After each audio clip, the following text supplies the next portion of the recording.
कबीरदास जी लिखा कि माया मरीना मन मरा, मर मर गयो शरीर, आशा तृष्णा ना मरी, कह गई दास। क्यों? क्योंकि हमारे अंदर रात्रि में भी जो रात्रि भगवान को भजन करने के लिए बताई, उसमें भी यही चलता रहता, कल क्या करना है, कल किससे पैसे लेने हैं, किसको देने हैं, कहां जाना है, कहां नहीं जाना है। तब कबीरदास जी ने एक दोहा लिखा है यहाँ पर, रात गवाई सोए के, दिवस गवाया खाए, ये हीरा जन्म अनमोल था, अब कौड़ी के बदले जाए। रात गवाई सोए के और दिवस गवाया खाए। रात पूरी सो के निकाल दी, दिन में यही खाते पीते निकाल दिया। रात गवाई सोए के, दिवस गवाया खाए, हीरा जन्म अनमोल था, ये जन्म हीरे की तरह था, हीरा जन्म अनमोल था, आज कौड़ी बदले में जाए।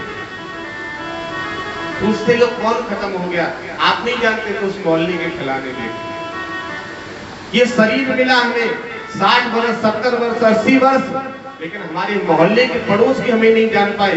ये हीरा जन्म अनमोल था, इसका कोई मूल्य नहीं था, लेकिन हमने तो अपने पड़ोसी को नहीं जानकारी होने दी कि हम थे क्या, हम तो उसी में पड़े रहे। शाम को 13 रुपए गिन के रखते, सुबह 9 रह जाते, फिर गिनते, फिर उसी में थे। घर गृहस्थी चलाना एक बहुत बड़ी जिम्मेदारी है, उसे चलाओ, परिवार को चलाओ, उसकी सिंचाई करो, लेकिन साथ ही साथ ये मत भूलो कि परिवार आया कैसे है, इस परिवार में हम कैसे आए हैं, और आज अगर हम यहाँ हैं तो किसके द्वारा है, उसे भी तो याद करते रहे, उसे याद कर। इसलिए सबसे एक ही प्रार्थना है कि जहां भी रहो, जैसे रहो, उस मालिक को जरूर याद, उस परमात्मा का जरूर भजन करते। और नहीं करोगे भजन तो माटी कहे कुम्हार से, और क्यों तू रोवे मोए, एक दिन ऐसा आएगा जब मैं रो लूंगी। अभी तो ये कुम्हार रूपी शरीर है और संसार रूपी ये माटी है। माटी इस शरीर रूपी कुम्हार से कह रही है अभी मुझे रो रहा है, तेरे अंदर पावर ताकत है। माटी कहे कुम्हार से, क्यों तू रो दे मोए, एक दिन ऐसा आएगा जब मैं रो लूंगी तो। एक दिन ऐसा आएगा,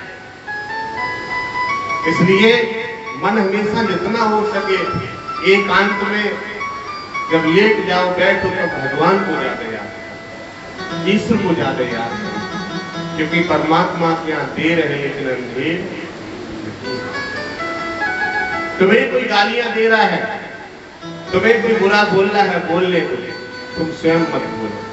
तुम्हें कोई मारने की सोच रहा है, सोचने दो, क्योंकि परमात्मा से बढ़कर संसार में कोई नहीं है, उसकी मार से कोई बचने वाला। जो तुमको कांटे बोए, जो तुमको कांटे बोए, काय बोए तुम फूल, तो को फूल के फूल है, बात तो है त्रिशूल। वो कांटे उसी के लिए, उसने एक कांटा बोया था, तुमने उसके लिए फूल बोके तैयार किए, वो एक कांटा त्रिशूल बन गया, 3 कांटे बन गए। जो तो को कांटे बोए, ताए बोए तो फूल, तो को फूल के फूल है, बातों है। हमेशा घर में एक संगठन बनाओ, अपने परिवार में, अगर परिवार में 2 बच्चे हैं और पति पत्नी 2, माता पिता आपके और है तो 6 लोग हैं, सब 3 पीढ़ी तक। प्रयास ये करो कि हम 6 लोगों में जो भोजन पकाने वाली रसोईया है, चाहे बेटी बनाए चाहे पत्नी बनाए, उसे छोड़ के, क्योंकि वो तो रसोईया भोजन पका रही है, उसे छोड़ के बाकी के लोग सब इकट्ठे थाली सामने लगा के सब और इकट्ठे भोजन करें, उसका कुछ स्वाद ही अलग है। और फिर इकट्ठे बैठ के भजन करें, उस भक्ति का कुछ आनंद ही अलग है। करके देखो, प्रयास करके देखो। 4 लोग भोजन करें, भोजन बहुत स्वाद आता है। किसी अकेले के कोने में परस परस के खिलाओ तो भोजन ग्रहण तो कर रहा है लेकिन वो आनंद स्वाद नहीं। भोजन और भजन ये हमेशा परिवार के साथ बैठे, और ये सब कब हो सकता है जब हमारे जीवन में सत्संग उतरे। जब तक हमारे जीवन में सत्संग नहीं है तब तक नहीं। सत्संग उतर जाएगा तो हमारा मन जो है शील स्वभाव का हो जाएगा, क्रोध नहीं आएगा। कैसा हो जाएगा? शील। आदमी कहते हैं, लोग कहते हैं तुम्हें शील नहीं है बिल्कुल भी। लोग गांव में जैसे किसी की पिटाई कर रहे हैं या किसी को सता रहे हो, व्यर्थ में सताएं, तो लोग क्या कहते हैं तुम्हें शील नहीं है। व्यर्थ में तो कभी भी कुत्ते को भी मत मारो। कबीरदास जी ने दोहा लिखा है उसके लिए कि शीलवंत सबसे बड़ा। इसके अंदर शील है, शीलवंत सबसे बड़ा और सब रत्नन की खान। जब समुद्र मंथन हुआ था उस समय 14 रत्न निकले। देवताओं और दैत्य के बीच में समुद्र मंथन हुआ, उस समय 14 रत्न निकले। श्रीमन रंबा बारुड़ी अमर संख गजराज धनपत्र धनवेद चित्र एक चित्र के बाद। ये 14 रत्नों के नाम है श्रीमन रंबा बारुड़ी अमर संख गजराज धनपत्र धनवेद चित्र और एक चित्र के बाद। ये 14 रत्न निकले।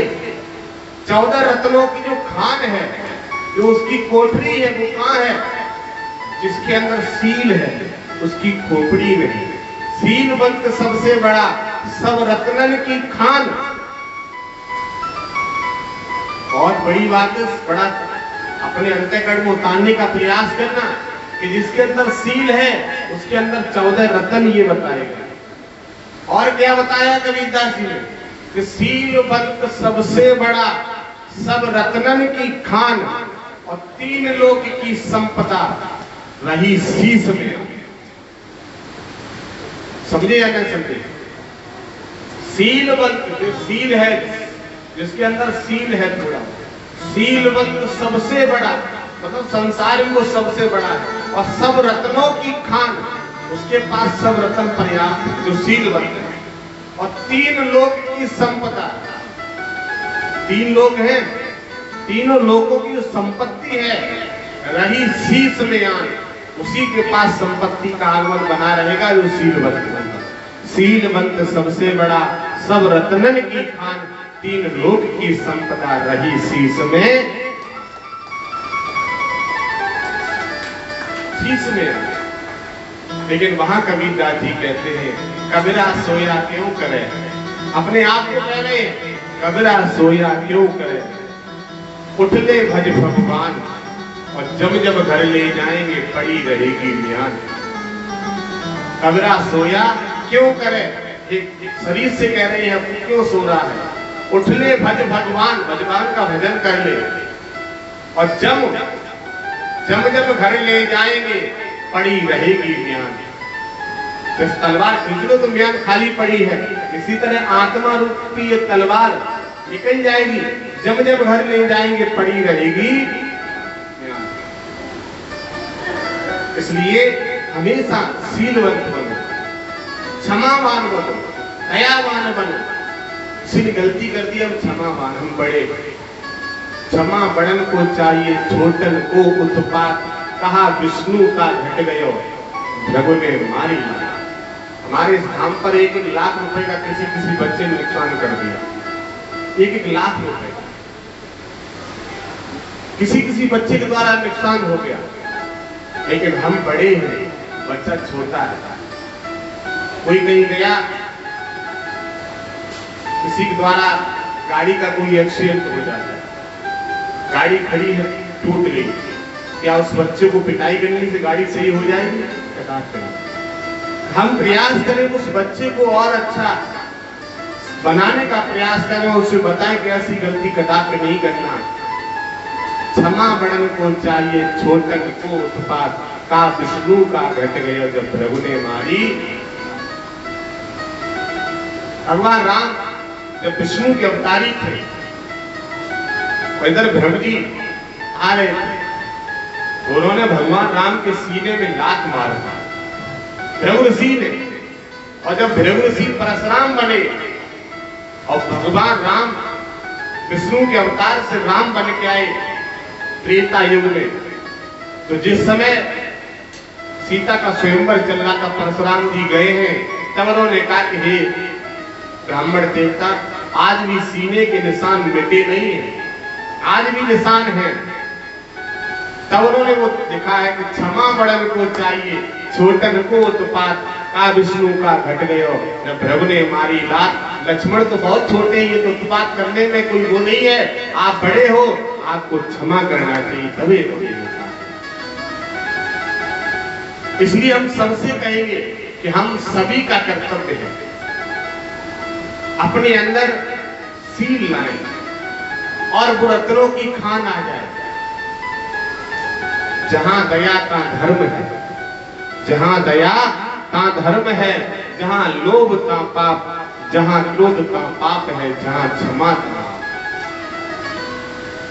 जब तक हम लोग दयावान सीलवान नहीं बनेंगे, तब तक दरवाजे पे भिक्षा लेने वाला भिखारी भी हमें आशीर्वाद देने वाला नहीं है, क्योंकि हम उसे सीलवान बन के भिक्षा ही नहीं दे रहे हैं। अरे बाबा जी, तुम तो खूब अच्छे करते हो, एक नौकरी करो जाके, कहां तुम भीख मांगते घूम रहे। हमारे अंदर सील नहीं था, हमने बाबा जी को भिक्षा नहीं दी, हमने तो बाबा जी को ही उपदेश दे दिया। तो दरवाजे पर आए हुए भिक्षा रूप में जो भिखारी है, भिक्षा करने वाले, वो भी हमें आशीर्वाद देके नहीं गए। संत हमारे यहाँ भोजन करने आए, गुरु हमारे यहाँ आए और संत को हम भोजन परस रहे हैं और उसके बाद कह रहे बाबा जी तुम्हारी खुराक खूब अच्छी, तुम खात खूब। बाबा जी तुम्हारी खुराक खूब अच्छी, खूब खात हो। तो ये क्या है? हमने वो संत को भोजन नहीं, वो हमने आशीर्वाद नहीं ले पाया, हमारे अंदर दया नहीं। हमारे पास 5 रुपए का सिक्का है, हम 5 रुपए दे दें संत को, लेकिन एक हृदय के भाव से दे दें, संत दुआ दे के जाएंगे।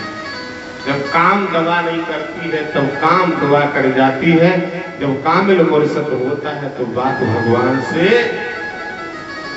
इसलिए सबको हमेशा इस कलयुग में, कलयुग केवल नाम धारा और सुमिर सुमिर नर उतरे। कलयुग में वो नाम जो मिला है, आप विश्वास के साथ उसे जपते रहिए। थोड़ा समय लग सकता है, लेकिन विजय आपकी होगी, निश्चित बात है। हम भुक्तभोगी हैं स्वयं के। कई बार हम ऐसे समस्या में फंसे हैं, लेकिन मुझे अंदर से ये आत्मा ने कहा कि थोड़ा समय लग सकता है, विजय आपकी होगी। राम नाम की लूट है, लूट सके तो लूट, अंत काल पछताओगे कब, जब प्राण जाएंगे। इसलिए पूर्ण प्रयास करो और भगवान से प्रार्थना करते रहो कि हे ईश्वर, हमारे वाणी से, हमारे हाथों से कोई ऐसा कार्य ना हो जाए जिससे आप नाराज ना हो जाए, हमारे गुरु नाराज ना हो जाए, हमारे आए हुए महात्मा नाराज ना हो जाए, हमारे घर पर भिक्षा करने वाले भिक्षुक नाराज ना हो जाए, हमारे घर पर आया हुआ रिश्तेदार अति है वो नाराज होकर ना चला जाए। क्योंकि हमें भक्ति का स्वाद पता है, हमें दया का स्वाद पता है कि दया कैसे की जाती है, हमें शीलवंत का स्वाद पता है। जैसे 20 किलो बालू, 20 किलो मिट्टी बालू लो और उसमें 1 किलो चीनी मिला दो। ये बालू पड़ी है सामने और बालू में 1 किलो चीनी मिला दो और फिर तुम्हें ताकत है कि अलग कर सकते हो उसको। 20 किलो बालू में 1 किलो चीनी डाल दो और फिर तुमसे कहा जाए कि इसे अलग कर दो, है कोई बीज इसमें जो उस बालू में से 1 किलो चीनी फिर अलग कर दे? किसी से भी निकालना, लेकिन वो अलग होने वाली नहीं है। और एक छोटी सी चीटी लाके, छोटी सी चिट्टी लाके वहां छोड़ दो, वो चिट्टी एक एक दाना बालू में से ढूंढ ढूंढ के अलग कर देगी। क्यों? क्योंकि उस चिट्टी को चीनी का स्वाद मालूम है, तुम्हें चीनी का स्वाद नहीं मालूम है कि बालू मीठी है कि चीनी मीठी है। चीटी को स्वाद मालूम है, वो अकेले इतनी मेहनत करके एक एक दाना को अलग कर देते। इसी तरह सत्संगी को, गुरु को, महात्मा को एक सत्संगी की पहचान होती है। इसमें 20 किलो बालू रूपी शराबी ज्वारी बैठा दिए जाए, नशेड़ी बैठा दिए जाए और हमें छोड़ दिया जाए, तो हम एक सत्संगी को उसमें से ढूंढ लेंगे और वो अलग बच जाएंगे जो शराबी ज्वारी हो, क्योंकि हमें वो स्वाद मालूम है कि सत्संगी कौन है। इसमें कई लोग